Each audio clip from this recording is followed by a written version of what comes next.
We're back with our daily NBA predictions here on the channel. Today is Tuesday, April 1st, and we've got 7 games today in the National Basketball Association. Headlined today, I guess, by the Minnesota Timberwolves and the Denver Nuggets. We'll get to that later on today. I mean, I think that the Nuggets are starting to become one of these teams that Ant just kind of owns. It's not to the extent of the Phoenix Suns, but maybe that gives away my prediction later in the video. We'll talk about it. But 7 games tonight. Suns, Bucks also on TNT. I think Warriors, Grizzlies is a really big game as well. And we'll get to that, especially with the seeding implications that comes with that basketball game. But 7 games as a whole today. And folks, before we get into the predictions, make sure to hit that subscribe button down below for some more daily NBA predictions here on the channel. Earlier today, we posted our college basketball best bets with the Crown and the NIT tournament. And also with our MLB best bets today. That was posted too.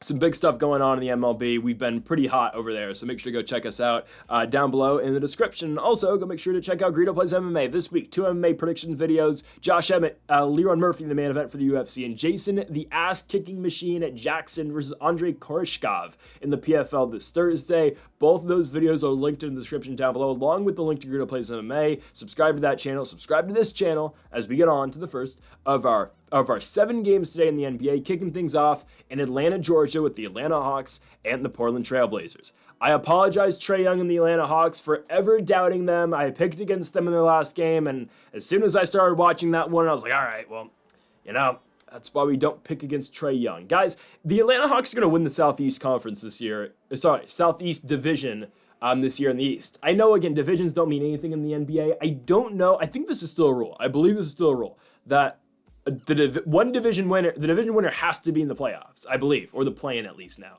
Now, I don't think it can ever, now I don't think we'd ever see, 3-4 teams, or actually all 5 teams not get into the top 10, because literally it'd have to be 15, 14, 13, 12, 11. But I know that used to mean something when winning a division. It used to be the top 3 seeds were division winners. Regardless, that doesn't mean anything now. The Atlanta Hawks are likely going to win the Southeast with their 36-38 record, and I think they beat the Blazers tonight. Guys, Portland's on a 4-game losing streak. They've gone on the road and haven't looked all that good. They go to Sacramento, lose the game by 21 points. They go to New York, they lose big as well. They're taking on the Hawks tonight. Atlanta, and this is why I picked the Bucks. They lost to the Heat on the road. I'm like, all right, I know, again, Dame's out and the Bucks aren't what they used to be, but I think Giannis can get that one through. No. Guys, Trae Young's playing great. Don't get me wrong, 19 assists in that game against Milwaukee. I think he had about 25 points in that 145-124 victory. But guys, Zachary Ricochet, who I've been saying since a while now, watch out, he's really good. Guys, I think we can make the case that this guy's the Rookie of the Year. And I get it, maybe it's kind of boring because he was the number 1 pick. Guys, there was a reason this guy was the number 1 pick. You compare stats with him as Stephon Castle. Yeah, Castle averages 1.5 points more per game, but Ricochet starts and his team is going to the playoffs. And I get it. I know this isn't a traditional, Rookie of the Year race where there's a guy averaging 18 points. Well, Ricochet's averaging 12.5 and Stephon Castle's averaging 14. I understand. But still, he's averaging 18 in his last 10. He has 36 points against the Bucks. I don't know. If I got to vote for Rookie of the Year, I'm voting for Zachary Ricochet because he's playing meaningful basketball games. Nothing Stephon Castle can do about that, but I don't know. I think Ricochet personally is my Rookie of the Year. Anyways, he's having a huge impact for this team right now. And again, this is another point. Guys, Ricochet is going to make a difference in the play-in. I really believe so because he right now is the number 2 option for the Hawks. It's Trae, and then it's Zachary Ricochet. I mean, sure, Karis LeVert's going to have his nights, Dyson Daniels is going to have his night, and Onyeka Okongwu is going to have his nights. But Zachary Ricochet right now is their number 2 and only behind Trae Young. Young is always on the injury report, but he's probable tonight due to tendonitis in his right Achilles. He is going to play. For the Blazers, 9 games under 500. It's time to pack it up for them. They're completely done. No DeAndre Ayton. I don't know if that matters. Really doesn't. Scoot Henderson out. Jeremy Grant out. And Anfernee Simons questionable with the forearm injury. No Anfernee Simons tonight will really hurt the Blazers. Did not play their last game, if I'm not mistaken. No, he played the Knicks. He did play the Knicks game. So, I don't know. We'll see if Simons plays. He was questionable in that one. Obviously, Denny Adjiva has been their guy. 33 points in the Knicks game, 24 in the Kings game as well. Lost both of those, though. I'm taking the Hawks. They should be able to outrun Portland all night long. They're the better scoring team. That's all that matters in a game like this. So, give me the Hawks minus 5.5. Next up, we go to Madison Square Garden. The New York Knicks take on the Philadelphia 76ers. Guys, over under 9.5 injuries today for the Sixers. I'm going to go over. It is about like 9. So they still haven't ruled Tyrese Maxey out for the season, right? We saw it with the Pelicans yesterday, right? McCollum and Zion Williamson are out for the year, and we didn't really know if they had injuries like Tyrese Maxey. That's been, well, we know again, CJ's been kind of hurt, and Zion's obviously been, had a lingering injury all year long, but they ruled him out for the rest of the season because they want to tank and capture the flag. Hey, I'm not going to complain. The Lakers play them later this week. Anyways, the Sixers, no Tyrese Maxey. He's still ruled out with a finger injury. No Kelly Oubre tonight. He's out due to a knee injury. The Sixers are just falling apart, right? I mean, we talked about this lineup all the time. Jared Butler, Quentin Grimes, Yabusele, Ricky Council. They played on Sunday. They lost big at home to the Toronto Raptors. There's no hope for this team, man. The Raptors beat them by 18 points. They rarely play competitive games anymore. The Knicks are trying to keep it together right now. They're 20 games over, but they're just waiting till Jalen Brunson comes back. Brunson still has no specific estimate for his return, but I'd imagine he'll be back for the playoffs. Again, at what percentage Jalen Brunson going to be back, I don't know. But the Knicks are gearing up for the playoffs. They know they're going to be the 3 seed, and likely they will be in line to play the Milwaukee Bucks. So let's just be honest, it is an easy matchup in the first round. It's such an easy matchup. So the Knicks are going to be fine. They really don't need Brunson to be 100% until they get to the semifinals, where probably they'll play the Boston Celtics, so we'll see. But in this game, yes, give me the Knicks to absolutely run right over the 76ers. Not even a competition. Philly's not in the same conversation as Karl-Anthony Towns and Mikal Bridges and company over with the New York Knicks. We go on to our third game on TNT. We go to Milwaukee, Wisconsin for the Bucks and the Phoenix Suns. I'm so done with the Suns. Even before the KD injury, I'm watching this Suns-Rockets game. I finally put a little bit of trust into the Phoenix Suns. It's like, all right, go out and get us one, Go out and get us a plus 110 money line, plus 115 money line spot against the Rockets, right? Not saying their season's on the line with that game, but go get us one. Not just for the Lakers, but for me personally, and just, I put some trust in the Suns. It's like, all right, Houston, they're good, but I think Phoenix can get them. Nope. Guys, I tune into that game late. Okay, I tuned into the game. It was like 23-22 Phoenix. I'm like, all right, cool, we're in it. I then proceed to watch the game, and I see the Rockets go on a 16-0 run. I proceed to watch them, go up by 22 before half, and then I just turned the game off and didn't watch again. So I missed the KD injury. Okay, I have better things to do on a Sunday night. I didn't want to watch that. Anyways, there were no other sports on, by the way. I didn't even want to watch this. They lost by 39 points to the Houston Rockets. Yikes. The Suns aren't good. They don't play defense. I saw them, they had the 3-on-1. I think it was Grayson Allen was the third. It was KD, Book, and I think it was Grayson Allen on a 3-on-1. I think it was just Jalen Green on the other side, or Dylan Brooks was one of those two guys. And they somehow screw up the 3-on-1. D-Book, KD's got it. He's driving, right? I think it's Brooks is following KD, so KD just kicks. He kicks it right to D-Book. D-Book's at the top of the key. He's going to shoot, and he's like, you know what? No, he hesitates, and he's like, okay, Grayson Allen's next to me. He's going to pass Grayson Allen. He does. And I think as Jalen Green gets in the way, Green takes it, and he runs it back for a dunk on the other side. Or no, then he pulls up with a 3-pointer on the other side of the court. It was just, the Suns are so bad, man. And now KD's out. I think Kevin Durant's played his final game wearing a Suns uniform. Where will he be next season? I don't know. I would like to say Chicago, personally. I think he should go to the Bulls. Wouldn't mind him back in OKC, but I think the Bulls is the spot for Kevin Durant. I don't know if he wants to go to the Bulls. I think the Bulls would like to have him. The Bucks, they're horrible, but they'll beat the Suns. They haven't won a game prior to, the last time these two teams played was March 24th. The Bucks still haven't won a game since then. Right, the Suns beat them by 2 points. That was a game where Brook Lopez did a free throw, and D-Book hit the game-winning 3. Okay. Game-winning midi. Durant hit a 3 earlier. I don't trust the Bucks in anything. I don't. I think this team's they're going to get swept in the first round. I'm not lying. They will get swept, or they'll lose in 5 to the Knicks. They're horrible. I want to see the Hawks overtake them, but I don't think it's going to happen because I'd much rather watch Atlanta versus New York in the first round and then just see, okay, let's just see Giannis try to fight off the Celtics. At that point, I'd rather see that. This is just the Bucks are horrible, but they'll beat the Suns because the Suns are even worse. Giannis is great. Don't get me wrong. Antetokounmpo's amazing. I saw the Brooklyn Nets have made Giannis their number 1 target. Okay, great. Great guy. Oh, wow. It's just cool. Sydney Sweeney just got divorced. She's my number 1 target. It's just I'm joking, but that's just what are we doing? Okay. Oh, the Nets are going to land Giannis. Okay. Antetokounmpo's great. 31-9-5 against the Hawks. Awesome. They'll beat the Suns because the Suns don't play defense. And no KD. So The Suns suck. The Bucks suck too, but give me Milwaukee. Next up, and guys, that's comparatively speaking to the bad teams in the NBA, obviously, right? Like, I know they're all, like, the Suns, even for as bad as they are, they're better than the Jazz. I understand that. Playoffs-wise, though, they're horrible. Okay, next up, Spurs versus Magic. I'll take Orlando. I'd stay away. Guys, the Magic turned back into what I'd feared they'd turn back into all year long when they played the Clippers yesterday. They put up 87 points against the Clippers yesterday.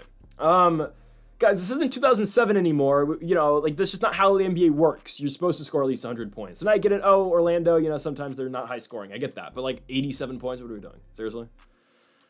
It's not like the Clippers play good defense at all. The Clippers are actually, beyond Kawhi, they're a really bad defensive team. That's a team that the Magic should, again, not be scoring 87 points on. I get it. The entire game was kind of slow, but still, that's bad.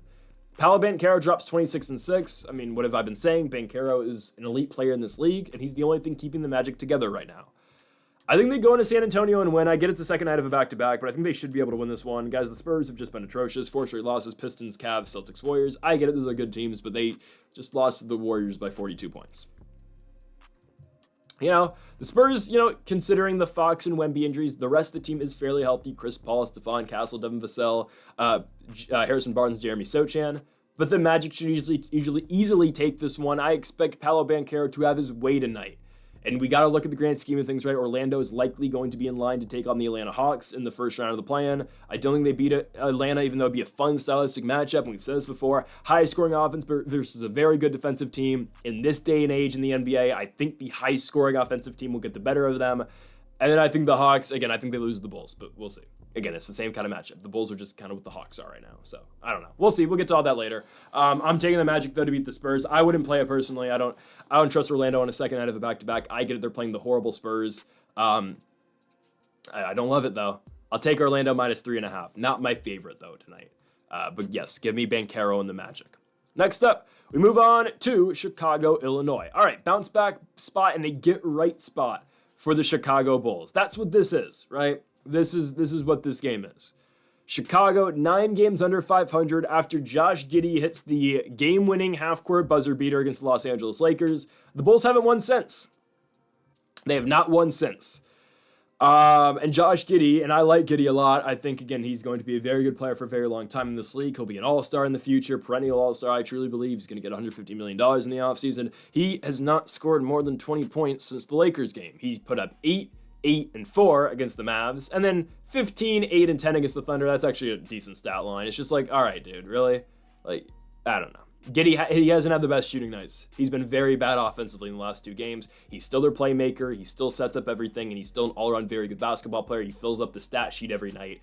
But Giddey hasn't had an elite game since the Lakers game, which is annoying, but it is what it is. I expect Giddey to bounce back tonight against the Toronto Raptors team, who surprisingly has been playing a lot better. We've said it before. I said this on Sunday. I said they're the best of the tanking teams, right?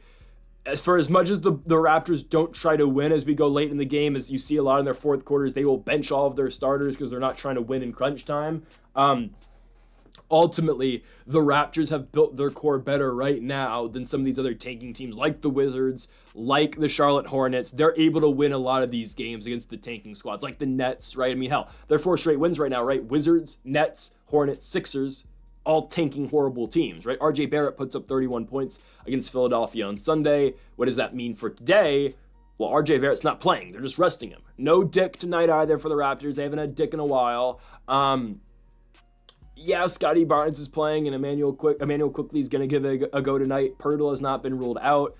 This is a game Chicago should be able to win, though. Last time these two teams squared off, it was an overtime victory for the Bulls. They won it by 10 points. Chicago's won every single game this year against Toronto, and they've scored over 120 points in all 3 of these games. First game in Toronto, they win 122 to 121. Second game, they also score 122 points, winning 122 to 106. Third game, they win in overtime. They score 125 and a 125 to 115 victory over the Raptors. So the Bulls have found their way all year long against Toronto. They are minus 200 favorites tonight, 5.5 points on the line. I'm taking both of those. I find it very surprising on ESPN's matchup predictor, they give the Bulls a 45% chance to win this basketball game. What have they been watching? I don't know. Sometimes the analytical side just doesn't make sense. Don't trust the analytics. Trust the Chicago Bulls. Trust Kobe White. and trust Josh Giddey. We're going Chicago at home, -200 and -5.5 here against the Toronto Raptors, who are resting some guys and trying to tank. Next up, we go to the FedEx Forum in Memphis, Tennessee for the Memphis Grizzlies and the Golden State Warriors. I'm going with the Grizzlies as underdogs. This does feel like a bad spot for them. I completely understand. Second night of a back-to-back, but I think the Grizzlies have to understand the importance of this basketball game, and I think they will, okay? If you lose to the Warriors tonight, you are likely the 6th seed. Plus, if the Timberwolves and Clippers get going, there is a chance you fall all the way into the play-in. This is a make or break type of game, I'm serious, for the entire season for Memphis right now. It is. Because you lose this game, then you go to Miami on prime time on TNT, national television, you might lose that game. Then you go to Detroit, you might lose that game as well. You're probably going to go to Charlotte and win, but then you come back home for Minnesota, to Denver then, and then Dallas to close out the year. I mean, it's go time right now for the Grizzlies, who have all of a sudden dropped 6 out their last 7 games, with their only victory being on the road in Salt Lake City against those lowly, tanking Utah Jazz. And sure, their 3 losses are the Thunder, Lakers, and Celtics. I understand that. This team has to pick it up right now, because they will fall into the play-in if they don't get it going. I'm serious. The Timberwolves and Warriors will end up as 6 and 5, and the Grizzlies are going to be forced to play the Clippers in a play-in round game. Or maybe the Timberwolves. I don't know. But that's the importance of this right now for the Grizz. Figure it out. I don't think they're resting anyone now. I mean, again, this team's been really weird since the Taylor Jenkins situation. They fire him. Again, something that probably needed to be done, but probably after the season, not 10 games before the playoffs. You know, again, Jaw's been hurt. Jaren Jackson's dealt with his injuries this season. Well, they got to play the second night of a back-to-back now. It's a really important basketball game. I think they beat the Warriors. Again, importance of the situation. You can't let this continue to spiral downwards. You got to pick one up eventually, and I think they get it tonight. And let's just be honest, it's their best chance to win one in the next 3 games. Guys, Miami on the road, Detroit on the road, those are tough basketball games. They just are.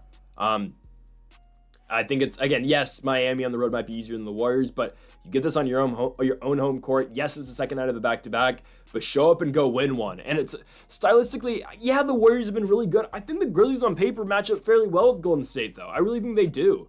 The Warriors have won back-to-back, sure, over the Pelicans and Spurs, right? They've won the 2 games that Curry's been back for.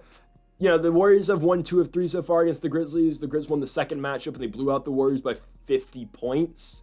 I think that was a day game, if I'm not mistaken. The Grizz won. Regardless, though, that was the game Curry went over 7, right? We'll see. I don't know if they're going to be able to do that to Steph, but I think we'll see. The Grizz didn't play their worst game because the Celtics, that's just how good Boston is, right? Ja scores 26. Jaren Jackson had a okay game. We'll see. I mean, if they just keep running through Ja, we'll see. I mean, that's what they should do. They should just let Ja rim run, and then you obviously got your shooters on the outside. Just pick and roll with Ja and Zach Edey the entire game and let Ja, rim run the entire game. I don't know. That's what I do, but hey, I'm not an NBA coach. I'm going to take them to beat the Warriors. As good as the Warriors have been, they haven't really beat good teams yet. I'm not going to lie. Guys, look at the grand scheme of things. With this run with Jimmy Butler, name one good team they've beaten. The Knicks without Jalen Brunson. Who else? The Bucks. That's not a good team. They lost to Denver. I know they were injured. Denver was injured that game. The Warriors played their guys. I mean, seriously, what good team have the Warriors beat with Jimmy Butler? Oh, wait. Exactly. I'm not saying Memphis is at the top of their game right now, but I still think they're able to get the Warriors. And hey, the Warriors got to go to Los Angeles on Thursday against the Lakers. I wonder what's going to happen. Give me Grizzlies money line here, plus money spot. I love it. You can take the spread as well. It's probably the better bet, but still, plus 5.5, plus 175. Run me the Grizz. Next up, final game of the night in Denver, Colorado. Denver Nuggets, Minnesota Timberwolves. Give me Minnesota. I'm just inclined to always pick Ant against this team. There's some serious ownage going on right now. Guys, Ant's 3-0 against the Nuggets this season. He eliminated them Game 7 on the road in Colorado last year in the semifinals of the Western Conference. This is just one of the teams Ant plays really well against. Like the Phoenix Suns, he owns Denver. He does. Denver on paper matches up horribly with the Minnesota Timberwolves. And the Nuggets should be very concerned if the Timberwolves can get 6 and the Nuggets are 3. Oh man. Oh man. Because the Timberwolves will expose the Nuggets defensively. because Ant's going to kill them. That's what he's done time in and time out this season, and he's going to do it again tonight. I just think stylistically the Nuggets don't match up with the Timberwolves well. They don't play defense. Obviously, again, Jokic is the only thing keeping them from being a piss-poor team this season. They've got a bunch of injuries, right? Jamal Murray, questionable. Aaron Gordon, questionable. Christian Braun and Nikola Jokic are playing, but God, man, they don't play defense, and Ants beat them 3 times this season. I think Edwards does it again, right? They got into their big brawl the other day against the Detroit Pistons. I'm pretty sure there was no suspensions handed out, so yeah, DiVincenzo's playing, Gobert is playing and whatnot. That's fine.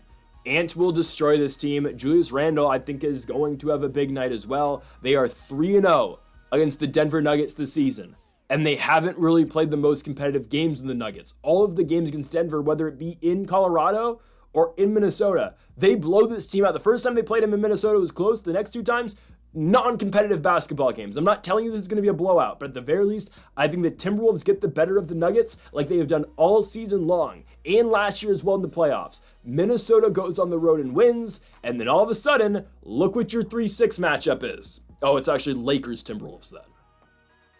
Well, whoops. The Lakers will get 2 and the Nuggets will be back at 3. But anyways, give me the Los Angeles Lakers.